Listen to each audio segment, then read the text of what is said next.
le monde, c'est Sheila Kate du Diabète Type 1 Club, encore une fois dans les capsules Ne faites pas comme moi, en collaboration avec Diabète Drummond. Donc encore aujourd'hui, je vais vous présenter une anecdote qui m'est arrivée en vous expliquant comment ne pas faire comme moi pour pas reproduire les erreurs que j'ai pu faire dans ma vie.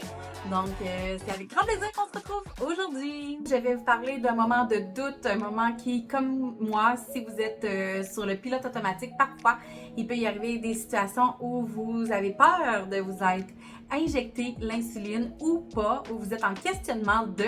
Donc je vous explique, c'est ce qui s'est passé dans mon cas. Alors, c'est ça. Qu'est-ce qui s'est passé? C'est que l'autre jour, en fait, j'étais dans ma routine du soir. Tout allait bien, je finissais ma soirée. J'étais un peu dans la lune, mais tu sais, fin de soirée, fatiguée, etc. Puis là, ben, je doute. Est-ce que je me suis donné ma lampe? Puis là, j'essayais de chercher dans mes souvenirs. J'essayais de chercher partout des indices, comme si, en fait, j'étais dans un épisode de série policière. Mais non, aucun témoin. Pas de preuve. Pas de souvenir clair, juste un grand flou.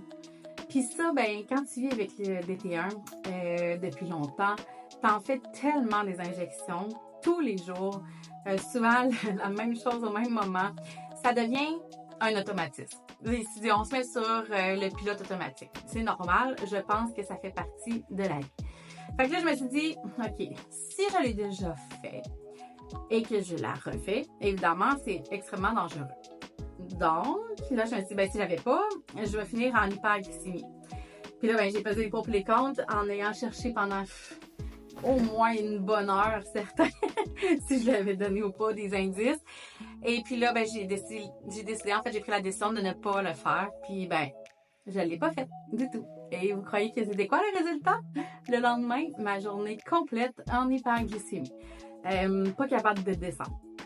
J'ai essayé plein de stratégies, mais j'avais des gros symptômes. Tu sais, j'avais mal à la tête, une grosse soif, j'étais irritable, j'étais fatiguée, difficulté de concentration, oui.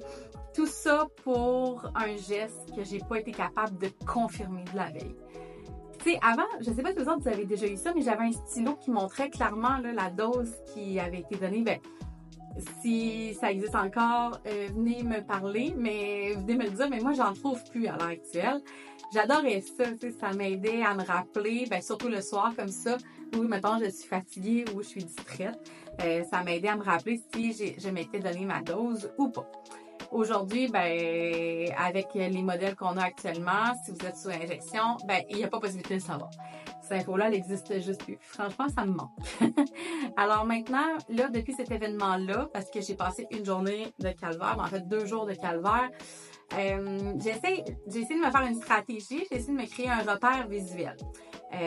Puis un de mes trucs que j'ai développé au fil des ans, c'est de mettre mon stylo à un endroit précis après l'utilisation. Genre, tant aussi longtemps qu'il est à gauche de mon tiroir, c'est qu'il n'est pas fait. Quand je le déplace à droite, c'est qu'il est fait. Vous allez me dire que oui, c'est juste un petit geste, mais ça me donne quand même une mini preuve, ça me donne un petit peu d'ancrage, en fait. Un petit peu un cue, en fait, savoir si je me le suis donné ou pas. Ou sinon, un autre truc que j'ai déjà essayé aussi, que je trouve intéressant, c'est d'associer l'injection à une action.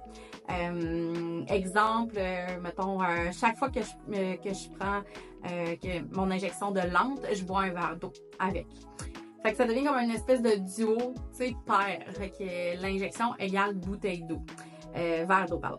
Et là, ben, je me demande plus tard, je me demande pas est-ce que je l'ai faite, je me demande plus, est-ce que j'ai bu mon verre d'eau? Et puis, si la réponse est non, ben, je me suis pas injectée.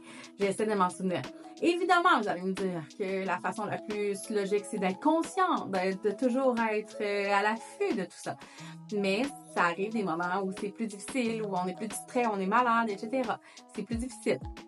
Puis, il y en a d'autres qui m'ont déjà dit aussi, j'avais demandé à mes abonnés, ils me disaient mettre une alarme. Probablement. Pour moi, ça marche pas. Les alarmes comme ça fonctionne pas. Je me posais autant la question, puis ça me devenait encore plus compromettant pour moi. Donc, j'ai décidé d'arrêter de faire ce truc-là. Par contre, je peux comprendre que ça peut aider certaines personnes, sans aucun doute. Puis, au travers de tout ça, ça m'a vraiment fait réfléchir, en fait, au niveau de la charge mentale de vivre avec le diabète de type 1. Parce que ce genre de mini-décision-là, c'est minuscule, là, j'essaie juste d'exprimer aux gens qui sont pas diabétiques, en fait, comment ça peut être difficile, cette charge mentale-là. Mais tu sais, cette petite mini-décision-là, est-ce que je l'ai faite ou pas? Ça a l'air de rien, là, mais ça l'épuise. Ça te reste dans ta tête. C'est du stress. Tu fais ta journée après ça qui a un fond d'angoisse. Tu dors mal. C'est difficile. Ça fait aussi que tu es moins disponible, tu es plus irritable, tu es plus anxieux et tu peux être plus anxieux, tu peux être plus irritable. Puis tout ça juste à cause d'un petit geste qu'on n'a pas pu valider en fait. Il y a un petit geste qui est automatique. Je le sais en me parlant de mettre des repères, de boire de l'eau après ou de changer ton tiroir. J'ai moi-même eu l'impression de rajouter une tâche de plus. Mais au-delà de la charge mentale puis de la charge d'avoir une tâche de plus, en réalité, pour moi, ça m'a allégée. Ça demande certes un petit effort au départ, mais ça enlève de l'inquiétude. Puis pour moi, avoir moins d'inquiétude, ça égale moins de charge mentale. On en a déjà assez à gérer, donc fait que si on peut se libérer d'un petit doute comme ça à tous les jours, c'est déjà ça de gagner, je trouve. Alors, c'était mon anecdote aujourd'hui, de ne pas faire comme moi. Ce que je peux vous dire, c'est d'essayer de vous trouver des stratégies de votre côté pour vous assurer d'avoir fait ou pas cette petite action qui est extrêmement importante.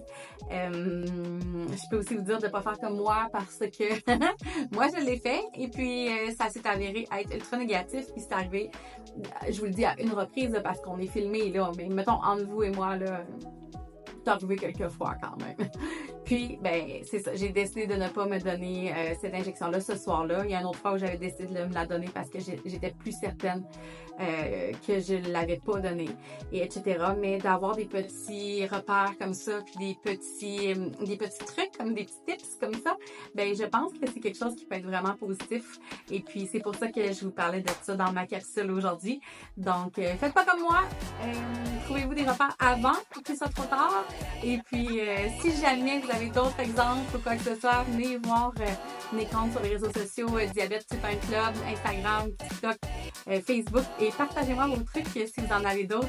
Et puis, ça me fera plaisir d'essayer de les appliquer ou d'en parler à un autre moment. Et puis, on lâche pas, je suis avec vous et on se comprend très bien. Donc, je vous souhaite une très belle journée et à bientôt pour une autre capsule de Ne faites pas comme moi, en collaboration avec Diabète Drummond.